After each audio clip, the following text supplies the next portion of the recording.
우리 중학교 2학년 때는 연립 1차 방정식, 지난 시간에는 연립 2차 방정식, 이번 시간에는 연립 1차 부등식 함께 살펴보겠습니다.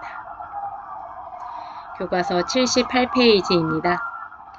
연립 부등식이라 함은 두 개 이상의 부등식을 한 쌍으로 묶어서 나타낸 것일 텐데요. 이때 각각의 부등식이 모두 1차라며 연립 1차 부등식이라고 부를 수 있겠습니다. 교과서 79페이지 예제 1번부터 차근차근 함께 풀어보도록 하겠습니다. 여러분, 부등식과 방정식은 한 끗 차이예요. 부등호 방향만 한 번 더 생각해 주시면 되고요. 나머지는 방정식과 그 풀이 과정이 완전히 똑같습니다. 기억 부등식부터 살펴보겠습니다. 2x 이항하겠습니다. 이항에도 부등호 방향은 그대로 양변을 2로 나누겠습니다.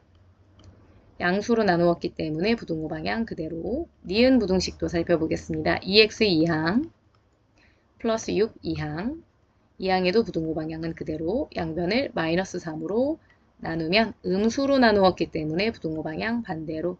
여러분, 연립입니다. 두 식을 동시에 만족시켜야 하기 때문에 공통범위를 찾아야 합니다.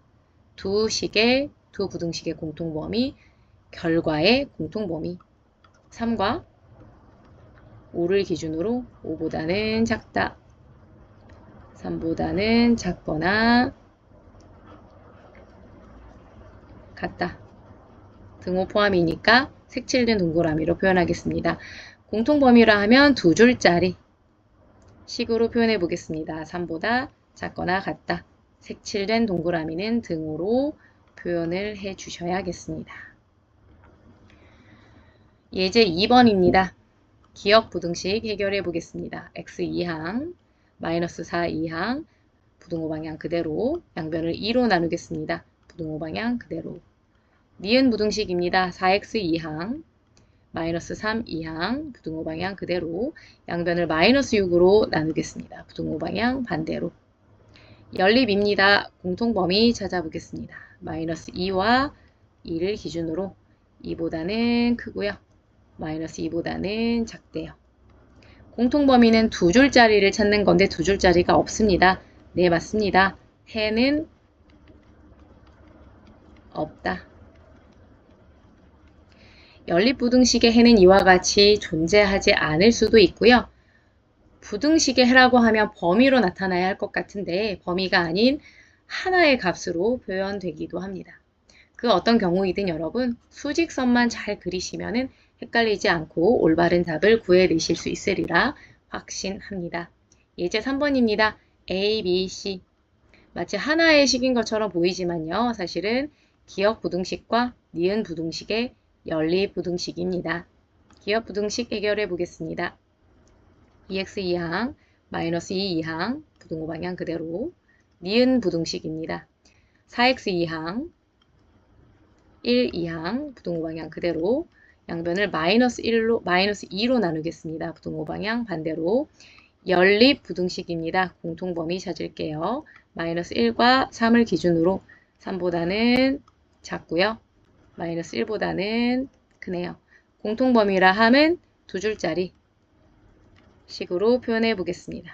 마이너스 1보다는 크고 3보다는 작다. 예제 4번 절대값을 포함하는 경우도 방금 보신 ABC의 경우와 매우 유사합니다. 마치 식이 하나처럼 보이지만요. 사실은 연립부등식입니다. 절대값 x가 a보다 작은 경우부터 살펴보도록 하겠습니다. 절대값의 정의를 이용하시면은 원점으로부터의 거리가 a보다는 작은 값들의 범위에 해당이 되기 때문에 수직선과 같이 표현하실 수가 있을 거고요. 식으로 표현해 보시면은 이와 같습니다. 마이너스 a보다는 크고 플러스 a보다는 작구나. 이 원리를 주어진 예제 4번에 적용해 보겠습니다. x-1은요. 사이값이에요. 마이너스 2와 플러스 2의 사이값. 세 변에 모두 1을 더해 보겠습니다. 덧셈은 부등호 방향을 변화시키지 않습니다. 부등호 방향 그대로. 다음으로는 절대값 x가 a보다 큰 경우 살펴보겠습니다. 방금 작은 경우 살펴보았고요. 큰 경우도 살펴보겠습니다. 마찬가지로 절대값의 정의를 활용해서 이해해 보겠습니다. 원점으로부터의 거리가 a보다는 큰 친구들, a보다는 큰 값들의 범위를 나타내면 수직선과 같습니다. 이걸 다시 식으로 표현해 보시면은요. 마이너스 a보다는 작거나 플러스 a보다는 크거나. 정리해 보겠습니다. 절대값 x가 a보다 작은 경우에는 마이너스 a와 플러스 a의 사이값으로 그 범위가 나타나고요. 절대값 x가 a보다 큰 경우에는 작은 값보다 작거나 큰 값보다 크거나 와 같이 해석하셔서 연립부등식으로 나타내어 해결하실 수가 있겠습니다. 절대값을 포함한 부등식도 연립부등식에 해당이 된다. 가장 복잡한 경우입니다. 마지막 예제 5번 절대값 2개를 동시에 포함하는 부등식입니다. 팁을 드리자면 여러분 각각의 절대값이 0이 되는 값을 기준으로 범위를 나누어 생각해 보시면 훨씬 수월하게 접근하실 수가 있습니다. 첫 번째 부등식, 첫 번째 절대값이 0이 되는 값 0, 두 번째 절대값이 0이 되는 값 1을 기준으로 범위를 세 가지 경우로 나누어 살펴보시면 좋겠습니다. 하나, 둘, 셋. 1번 경우, 2번 경우, 3번 경우로 나누어서 살펴보시면 아주 쉽게 부등식을 해결하실 수가 있습니다. 먼저 첫 번째 경우는요. x가 0보다 작은 경우입니다. 각각의 절대값이 음의 부호를 가지는지 양의 부호를 가지는지 확인해 보셔야 하는데요. 먼저 첫 번째 절대값, 초록색 절대값은 0을 기준으로만 살펴보시면 돼요. 1은 확인하지 않으셔도 돼요. 0을 기준으로 왼쪽에서는 음의 부호, 나머지에서는 양의 부호를 가질 거예요. 똑같은 원리로 두 번째 절대값, 파란색 절대값도 1만 기준으로 보시면 돼요.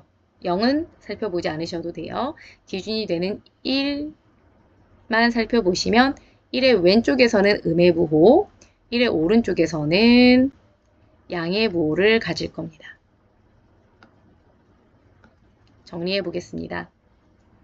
첫 번째 경우 초록색 절대값, 파란색 절대값 모두 음의 부호를 가지기 때문에 절대값을 없애주려면 마이너스가 필요합니다. 두 번째 경우 살펴보겠습니다. 0 이상 1 미만인 경우 초록색 절대값은 양의 부호를 가지기 때문에 그대로 파란색 절대값은 음의 부호를 가지기 때문에 마이너스가 필요합니다. 마지막 세 번째 경우입니다. x가 1 이상인 경우 초록색, 파란색 절대값 모두 양의 부호를 가지기 때문에 절대값을 벗기는데 마이너스는 필요하지가 않습니다. 각각의 경우를 연립하시는 거예요. 첫 번째 경우부터 살펴보겠습니다. 마이너스 2x 플러스 1로 정리가 되기 때문에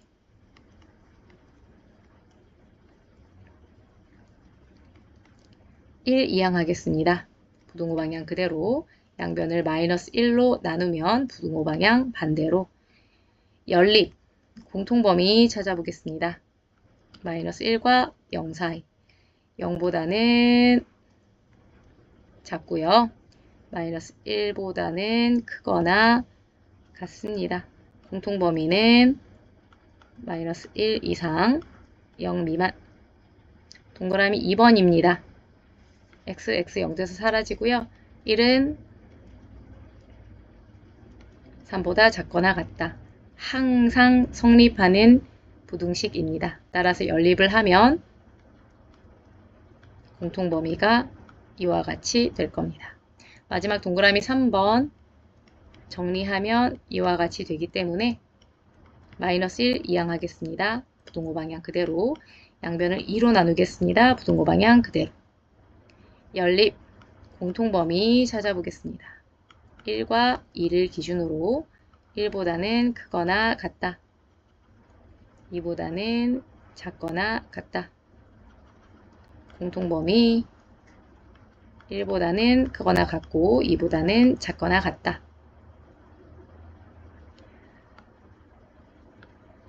여러분 각각의 경우는요. 또는으로 연결되어 있어요. 따라서 각각의 결과를 모두 인정해 주어야 최종 해를 구하실 수가 있겠습니다. 모든 범위를 수직선에 표현해 보겠습니다.